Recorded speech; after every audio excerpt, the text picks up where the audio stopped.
Hello everyone, баршаңызға сәлем. Бүгін бізде қоғамдық гуманитарлық бағыт бойынша 11 сыныптың ағылшын тілі пәнінен 3 тоқсандағы БЖБ-сына талдау. БЖБ-ның тақырыбы Work and Invention. Бірінші тапсырма бізде әдеттегідей listening, яғни тыңдалым. Task 1. You will hear 5 people talking about their first job. For each speaker, choose the opinion about their first job. A to F. One opinion is extra. Бізге аудиода 5 адам беріледі, олар өздерінің алғашқы жұмыстары туралы айтады. Біз сол адамдардың пікірін білдіруіміз керек өздерінің жұмыстары туралы. Яғни speaker 1 to speaker 5, бірінші және 5-ші сөйлеушіге дейін, және AF әріптеріне дейінгі олардың пікірлері берілген. Яғни 5 сөйлеуші, 6 пікір, яғни пікірлердің біреуі артық болады. Speaker 1, C жауабы дұрыс. I found the people I met interesting. Speaker 2, E жауабы дұрыс. I felt I was learning useful skills. Speaker number 3, B жауабы дұрыс. I found it surprisingly hard work. Speaker number 4, A жауабы дұрыс. I felt I was helping people. And speaker number 5, F жауабы дұрыс. I detested some parts of the job more than others. Барлық жауаптарды түстермен сәйкес көрсеттім. Бұл жерде D пікірі артық. I liked having the opportunity to achieve my ambitions деген пікір. Екінші тапсырма бізде speaking, яғни сөйлеу. Task 2. Discuss the following questions with your partner.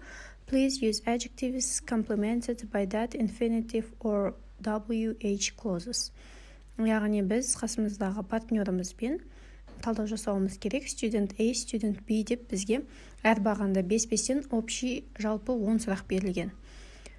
Бірінші сұрақ: What kinds of job in science sound interesting? Why?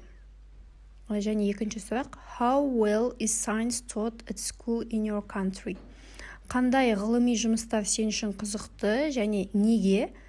Және екінші сұрақ: еліңде, сенің мемлекетіңде мектепте ғылым қаншалықты жақсы оқытылады? Бұл екі сұраққа мен былай жауап бердім. Яғни ғылым саласындағы қызметтер, лауазымдар: laboratory technician, forensic specialist, archaeologist, chemist, geologist, environmental scientist, biologist, research science, epidemiologist, senior scientist. Және екінші, many schools in our country do not teach science subjects well. There are several reasons for this. For example, lack of textbooks, lack of specialists, insufficient provision of laboratory rooms, etc. But some international and the private schools do not have such problems. Мен мемлекетімде, елімде көптеген жай мектептер ғылым сабақтарын, яғни биология, физика, география сияқты сабақтарды, химия, пәндерді жақсы оқытпайды. Себебі оған бірнеше себеп түрткі болуы мүмкін. Ол жаңағы специалистердің, мамандардың жоқтығы, лабораториялардың, зертханалардың толық қамтамасыз етілмеуі деген сияқты. Ал кейбір халықаралық және жеке мектептерде, яғни ақша жағынан, қаражат жағынан қиындық жоқ мектептерде бұндай проблемалар жоқ. Келесі 3-ші және 4-ші сұрақтар: How are scientists often shown in films and TV programs? Is this fair? Ғалымдар фильмдерде немесе телевизиялық бағдарламаларда қалай көрсетілген дейді. Біздің мемлекетке қатысты айтамыз. Және келесі сұрақ: What breakthroughs would you like to see scientists make? Сен ғалымдардың қандай бір жаңа ашылулар жасағанын қалайсың дейді. Мен былай жауап бердім. In our country, not enough attention is paid to scientists. They are not often mentioned in the media. But from foreign TV shows and films, we notice that they are very educated, hardworking, and sometimes passionate about bad habits. But they are always portrayed in images that do something useful for society. Біздің мемлекетімізде медиада ғалымдар туралы көп айтылмайды, көп көрсетілмейді. Бірақ біз шетелдік TV шоулардан, бағдарламалардан олардың өте оқымысты, еңбекқор адамдар екенін байқаймыз. Және кейбір американдық жаңағы фильмдерде олардың жаман әдеттерге әуес екенін біз көреміз. Бірақ қандай жағдай болмасын, қалай көрсетілсе де олар әрдайым халық үшін қызмет жасап жатқан образда көрсетіледі. Келесі 4-ші сұраққа жауап. I would like scientists to invent vehicles of far destination that cause minimal damage to the environment, devices that 100% purify factory fumes, etc.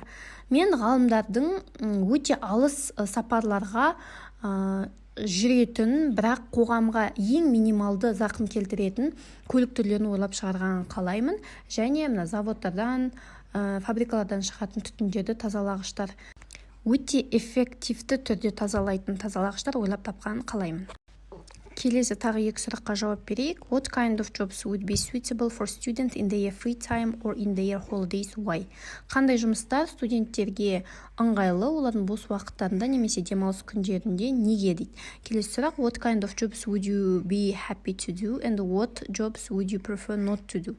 Қандай жұмыстарды сен орындағың келеді және қандай жұмыстарды орындағың келмейді және неге? Бұл сұрақтарға мен былай жауап бердім. In my opinion, the best option is part-time jobs because it will be suitable to combine the classes and the job. Any part-time job, for example, assistant, waiter, courier or taxi driver, etc. Яғни жарты күндік жұмыстар. Себебі ол сабағы мен жұмысын қатар алып жүруге ыңғайлы болады. Кез келген жарты күндік жұмыстар, ол көмекші болуы мүмкін, даяшы, курьер, немесе такси жүргізушісі болуы мүмкін. Келесі сұрақ. I think it's better mental work than physical. The mind, creativity and the ingenuity are appreciated all the time. Меніңше менталды жұмыс, яғни мимен жұмыс істеу, денемен жұмыс істегенге қарағанда өте бағаланады. Жаңағы ум дейміз, ақыл, креативтілік, ойдың ұшқырлығы ол әрқашан жоғары бағаланады. Келесі сұрақ. Do you think young people are more comfortable using modern technology than old people? Және келесі. How do you think technology will change our lives in the future? Yes, I think young people are more comfortable using modern technology because they are familiar with the gadget from birth and they quickly understand modern things. Және келесі 8-ші сұраққа жауап. In my point of view, they will make people's lives easier. They will work, cook, do laundry and clean the house instead of people. The only thing to keep in mind is to protect people from degradation at that time. Және соңғы 2 сұрақ. What are the advantages and the disadvantages of working with your parents? At what age should people be allowed to start working and why? Мен жауаптарым. 9-ші сұрақ. Ата-аналармен бірге жұмыс істеудің қандай артықшылықтары мен кемшіліктері бар? Кемшіліктері. Family drama invariably carries over into the workplace. Arguments can escalate exponentially if you aren't careful. The employee-to-employer relationship is more complicated when the parties are children and their parents. Және артықшылықтары. You know exactly what you are getting into. Job security is a plus. Making family memories while working is an experience worth having. Және ең соңғы сұрақ. Қай жастан бастап балалар жұмысқа рұқсат етілуі тиіс? At 16, and the teenagers should start from easy jobs like assistance to family business or internship in neighbor offices or marketplaces near home. Меніңше 16 жастан бастап, себебі оларға оңай жұмыс болу керек басында, яғни отбасылық бизнеске көмектесу немесе үйдің қасындағы бір офис, үйдің қасындағы сату жерлері сияқты жұмыс орындарында жұмыс істеу керек деп ойлаймын. Берілген жауаптардың барлығы менің жеке пікірім, менің ойым, сондықтан егер сіз келіспесеңіздер өз ойларыңызды жазсаңыздар болады. Егер видео сізге пайдалы болса, лайк қоюды және алдағы видеоларды жіберіп алмас үшін каналға тіркелуді ұмытпаңыз.